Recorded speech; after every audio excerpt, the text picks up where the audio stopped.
And, you know, we're back here with the finals matchup between DC Arsenal and Chicago Legend. Arsenal taking on Legend. Game 2, man. Big win by Legend in that first game, man. Just kind of forcing the issue. It feels good on the getting the first game. You know, you just want to make sure you start with the win and you end with a win. So we'll see what the experience from DC Arsenal can really pull off. This is the first time Chicago Legends actually been in the finals, I believe, since they've joined the league. And, you know, it was a big step up from, I believe, Division II for them. So they kind of took that chance, built a team, and out of the Midwest. And, you know, they practice every weekend. They practice hard. They set up their own field. And, you know, they're just kind of real hungry young kids looking for that first win. And, you know, I'm sure they got butterflies in their stomach, if not, especially with Damian Ryan there, you know. He's a funny guy, but, you know, when it comes down to it for the finals, you don't want to lose. It's the real deal. So, as you come into it, Jerry, I'm just waving people down for some god-awful reason. But on a side note, they always say you're in the driver's seat when you win that first game, man, because all you have to do is not die, right? The other team is just forcing the issue. They have to come after you to win that second match. Otherwise, they're out of the tournament, you know? So it's up to them. If anything, DC Arsenal should have those butterflies in their stomach. But in the meantime, as far as Legend coming up into these finals, I give them credit, man. But as they've stayed in the league, you have to watch their roster. Like we said, they have previous Aftershock players who have all been major powerhouses for other big teams. So they kind of deserve to get into the finals at this point, man. They've been working hard and they've been playing good. Gino buried his head. I'm even going to give it to him. I think Legend is probably the underdog in this match, man. If you went roster for roster, I would say DC Arsenal on paper is probably ranked a better team. I would too. You know, and actually, DC Arsenal just decided to stay in the league and stay in the game, and now here they are in the finals, counting down for the 10 seconds here. Here we go. Game 2, a must-win by DC Arsenal. And they go on the break. JC Winnington, Dave Baines from DC Arsenal shooting off the break. Oh, hang on, there's one elimination. Brad McCurley. That's a big loss for Legend. He's been causing damage all event. That is Dave Baines shooting from the back center, and Stephen Pitts actually shooting the Dorito side as well. Great job. That's been a hard shot. Not a lot of people have been dying off the break. Like we said, it's been 7-on-7 in the games. And to shoot Brad McCurley, of all players on that team, is a big hit for Legend. They're going to have to step up. Making a move over to the snake side. So he got bounced. He got bounced there, and those little shots are crucial. Yeah. Justin Rabikoff looking to try to find his way into the snake here. He's just kind of looking around, looking for a shot. You know, because I think he's been having such a rough weekend, he's looking at that, and he's playing very cautiously now. You know, he's trying to live. He knows he needs to play better if he wants to win this tournament. And the thing is it's kind of open almost. He's got a guy in the can there. And there he goes. Ryan. He makes the move real nice and smooth. Right into the God bunker, which is always... The God is always the bunker that fills into the snake, for those of you who don't know. And we call it the God because once someone's in the snake, it's over, man. They come to your side, and they just start wrecking shop. So once someone's in the God, you need to keep them there. You got both guys on both snake side corners actually looking down the wire, battling with each other, trying to get that shot off on each other. And then you got Damian Ryan there in the can, you know, trying to stay on Justin Rabikoff to make sure he doesn't get into the snake. He's trying to prevent that. You know, he's real good at that. You got Ian Martin in the tower. And Pat Rose makes a big move from the center Dorito over into the car wash and crawls right into that snake, like we said an aggressive player should do. Get right in there and start getting some kills and locking up that snake side against the Legend. Damian Phil's back to the back center there. Justin Rabikoff's down the wire looking, you know, trying to make sure he can make that bump, get it cleared for himself, staying low.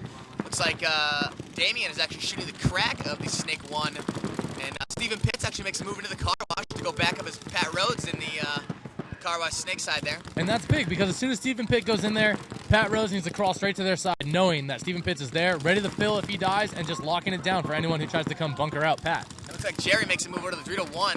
Justin sees he's there. If I believe if Justin Rabikoff actually just crawls down to the next snake, he will have a good shot on that Dorito 1. Absolutely. He's going to need support back here from Pat Rhodes, who's actually, his gun has been down all game long, which is making it very difficult for Justin to get into their side. Justin's actually, he's loading now. He's posting down the wire. It looks like he's looking for the shot. I believe it's Josh Whiting over there in the corner. He kind of knows he's there. He's just kind of making sure he doesn't come any farther down. And it's a big factor in 7-man. Like, if you watch right now, Justin Rabikoff, and if you watch some of the car wash players, they're moving all over their bunker. The big thing about 7-man is using everything they give you, man. If you can back out of your bunker to get a few shots, you need to back out and find those kills. And that's just being a good player. Justin Rabikoff makes a move to the snake, too. Look for a kill out of that Dorito 1 from Legend. Let's see if he can do it. See if we get the angle on him to do it. And you know, this game really is all about angles. So if you can get farther down the field and have those angles, you know, it might work out. Steven Pitts is over there kind of working the car wash side, kind of figuring out what he can do to get his player down farther. And Pat Rhodes with his gun up again now in the snake corner, which should take a little bit of the pressure off J-Rab too. So let's see if he can actually back him up and make that move. You know, Legend is, looks like they don't think they've lost anybody besides Brad McCurley there off the break. And then Arsenal's 7-up right now. Yeah, so. a pretty locked up game that we're looking at here. Let's JC trying to make some power moves up the center. It looks like Justin Repkov did get the shot on Justin. Taking the shot on the Dorito side on Jerry there in the red beanie. And that's big right now because they have Justin in their side of the snake, so if anyone tries to fill that Dorito side, they're going to kill them. And Arsenal has 2 players in that car wash side just forcing the issue. And it looks like Pat Rhodes is in the snake 2 of the car wash side. And then Justin Rabkov is posted down the wire. Pat's got to get on this wire so we can, you know, try to get either Justin to their side and do some more damage, or looks like he's shooting at the guy in the God. And that's perfect. I actually think that Heyman Chapman on that Dorito side now needs to start working that wire a little bit more to make sure that Pat can get into their car wash. Yeah. You know, there's not too many bunkers left now for these players to get to until they start just running through the center of the field trying to break this game open. But Legend has a pretty solid lock. That 2 guys in the center, each looking a different direction, and both corners. So it's going to be hard for Arsenal to break through that. And JC Winnington is here in the 50 wing here on the right side of the wing, right next to Justin, to make sure actually nobody comes to get Justin, and to stop that move from them actually getting into the snake. So, you know, JC's in a good position to protect his player along with try to shoot a guy out of there and, you know, to free that up for Justin. And it looks like Ian Martin is in the tower just staying posted on the snake 2 on the car wash side. Steven Pitts makes a move up to the other wing on the car wash side. And keep an eye on Steven Pitts because he is looking to go to work. He backed up out of that car wash into the center Dorito, and now he's trying to push up the center. And just keep an eye on him because he's looking for that big move. He knows that needs to go bunker somebody out, and he's looking for it. But he takes a shot. Steven Pitts just like dropping the ball right there. God just shoots him. Takes a nice shot on him there. That was a great move. I don't know if Steven forgot about him or if Cliff was able to back off his bunker to get a good shot in there, but great job on Cliff's part. Looks like it's a battle now down the wire. Let's see it. Now Justin Rabakov, he wants to find those kills, but he needs to stay alive.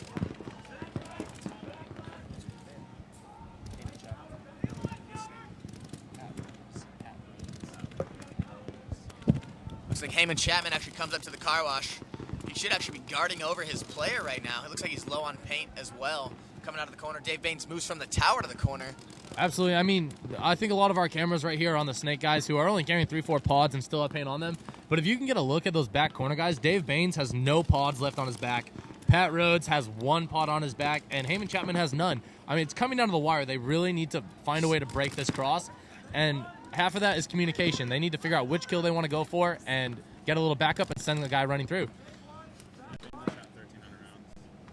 Wow, I just got information that Dave Baines has shot 1,300 rounds, his entire pack from what it looks like from here. And that's him doing his job, holding that communication together and making sure that no one came after Heyman Chapman or Pat over there in that car wash side, just locking down an entire side of the field. And it looks like Ian Martin. See, the thing is I really truly believe that, you know, the wire's controlled right now on the Dorito side. The Dorito corner, yeah, see, the Dorito corner is looking inside. It looks like he might have shot him on the run. JC Whittington, that was a fantastic coming to break open move. The game. He shoots him on the run. On the run. Ian Martin takes it as well. Fantastic move on JC Whittington. That's experience at its finest. Clip trying to pop up the God, and you got AJ Trillett. Pat Rhodes getting Damian shot. Ryan's still alive. Stupid. Damian Ryan in the back center. Cliff here in the God. Got AJ Trillett in the corner. Got Dave Baines and Justin Rabakov. And Heyman Chapman. He needs to pull it together right now. He's on that side all by himself. It's only the back center, the God bunker, and the snake corner for Legend. Oh. Dave Baines, phenomenal shot from the tower, but it's just too late. They stalemate the second game. Arsenal couldn't put it together fast enough. They knew they had to go. They tried to break that cross, but great job on Legend's part, locking it down. Yeah, when they knew they were down on bodies and they lost Brad, you know, a lot of their offense went goodbye, and, you know, they went to a mode where they just had to really be clutch, and, you know, we'll see what they can actually pull out for Game 3 because it's going to go to that now. Keep an eye on it. I still give credit JC Whittington. That was a great move. Unfortunately, his team wasn't able to follow him fast enough. There wasn't enough time left in the game.